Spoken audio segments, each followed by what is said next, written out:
Assalamualaikum warahmatullahi wabarakatuh. Perkenalkan, nama saya Emil Malik dengan nomor BP 1910531002. Pada kesempatan kali ini saya akan membahas tugas analisis rasio laporan keuangan PT Garuda untuk memenuhi mata kuliah Manajemen Keuangan 1. Oke, baik. Analisa rasio keuangan pada laporan keuangan PT Garuda Indonesia Persero terbuka tahun 2018 dan 2019. Rasio keuangan. Nah, pertama-tama kita harus mengerti apa itu pengertian rasio keuangan. Rasio keuangan merupakan alat analisis keuangan perusahaan untuk menilai kinerja suatu perusahaan berdasarkan perbandingan data keuangan yang terdapat pada pos laporan keuangan, yaitu neraca, laporan laba rugi, dan laporan aliran kas. Rasio yang pertama yaitu ada rasio likuiditas, adalah rasio yang menunjukkan kemampuan perusahaan dalam memenuhi kewajiban dan membayar utang jangka pendeknya. Selanjutnya ada current ratio. Perhitungannya yaitu aktiva lancar dibagi dengan hutang lancar. Nah, pada kesempatan kali ini saya akan membahas mengenai current ratio 2019 pada PT Garuda Indonesia, yang mana aktiva lancarnya itu senilai 16 triliun 741 miliar 923 juta 249.745 rupiah. Sedangkan hutang lancarnya 48 triliun 101 miliar 952 juta 482.255 rupiah. Nah, dapat hasil 0,3. Nah, sedangkan pada current ratio 2018 yaitu aktiva lancarnya senilai 15 triliun 945 miliar 389 juta 785.390 rupiah, dan hutang lancarnya 42 miliar 42 triliun 201 miliar 511 juta 954.765 rupiah. Nah, dapatkan hasil 352,7. Selanjutnya quick ratio, yang mana quick ratio ini cara penghitungannya aktiva lancar dikurang persediaan dibagi hutang lancar. Nah, quick ratio 2019 pada PT Garuda yaitu senilai 16. Ya, mungkin teman-teman bisa melihat penjumlahan di slide PowerPoint yang saya buat. Dapatkan hasil 0,29. Selanjutnya quick ratio 2018 didapatkan hasil 0,003. Nah, selanjutnya cash ratio, yang mana cara perhitungannya kas ditambah efek dibagi hutang lancar. Cash ratio 2019 PT Garuda Indonesia itu senilai berikut: 4 triliun tambah 19 triliun dibagi 48 triliun, didapatkan hasil 0,49. Nah, selanjutnya cash ratio 2018 senilai 3 triliun ditambah 19 triliun dibagi 45 triliun, didapatkan hasil 0,51. Nah, rasio yang kedua yaitu rasio leverage, adalah rasio yang digunakan untuk mengukur seberapa besar pinjaman utang perusahaan yang dibiayai oleh aset atau aktiva dan equity atau modal yang dimiliki oleh perusahaan.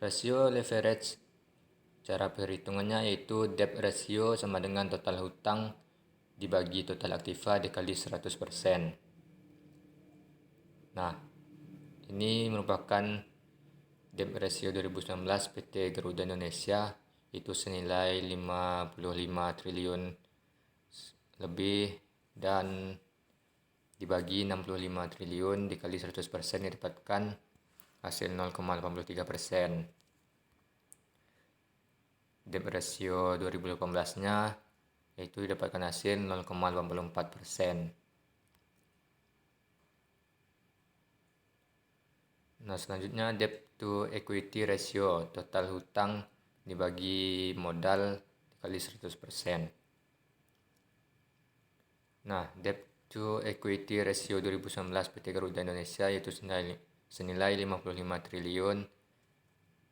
bla bla bla bla dibagi 10 triliun dan dikali 100% sama dengan hasilnya 5,18%. Debt to equity ratio 2018-nya yaitu senilai 51 triliun lebih dibagi 9 triliun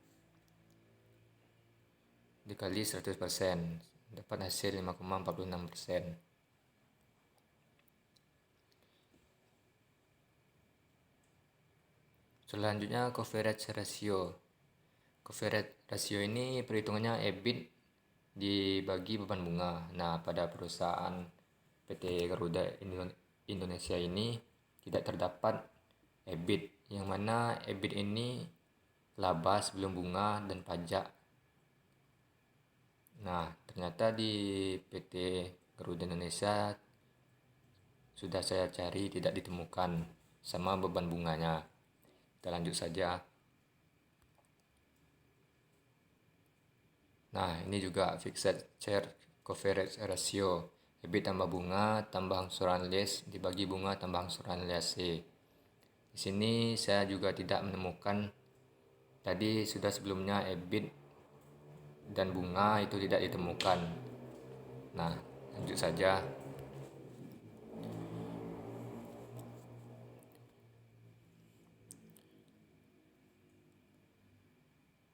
Debt service ratio, cara perhitungannya EBIT dibagi bunga tambah sewa tambah angsuran pokok pinjaman dibagi 1 dikurang tarif pajak. Nah, pada PT Garuda Indonesia juga tidak ditemukan tadi kan bunga dengan EBIT-nya. Jadi kita lanjut saja.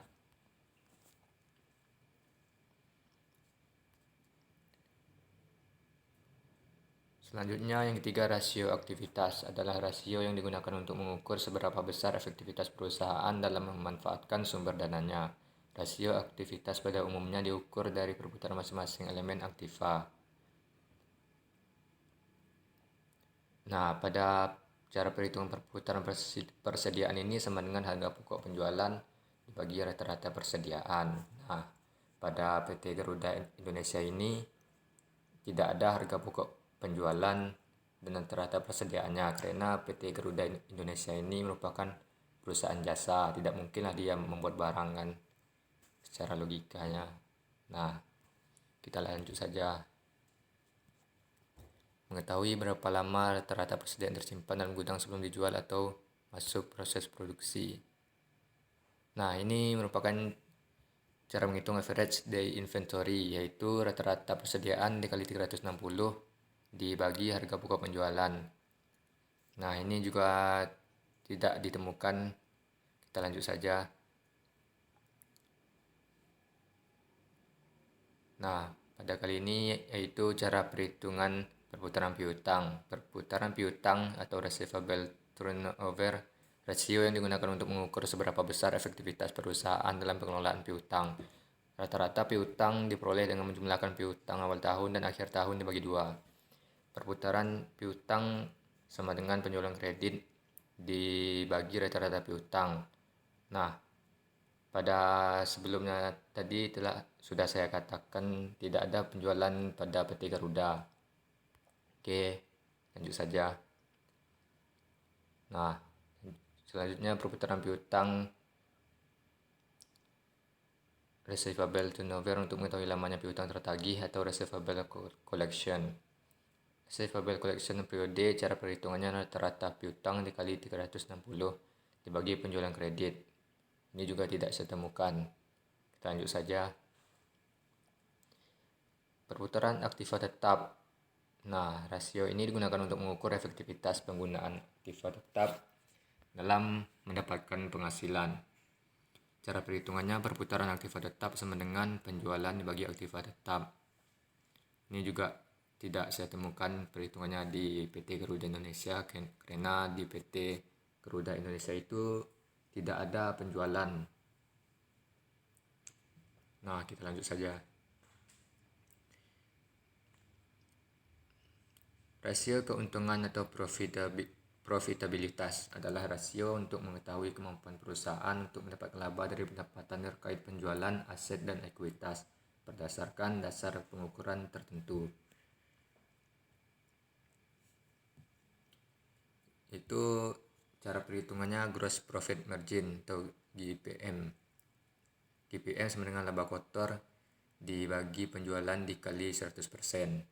Nah, pada PT Garuda ini juga tidak ada kan laba kotor dan penjualannya. Kita lanjut saja lagi.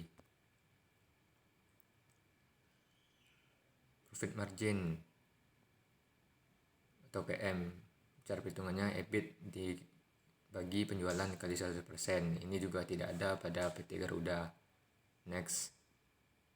Nah, selanjutnya net profit margin NPM. NPM sama dengan EBT dibagi penjualan dikali 100%. Dan ROE sama dengan EBIT dibagi total aktiva dikali 100%. Ini juga tidak ada. Sudah saya cari di PT Garuda Indonesia, tidak saya temukan. Dan kita lanjut saja lagi.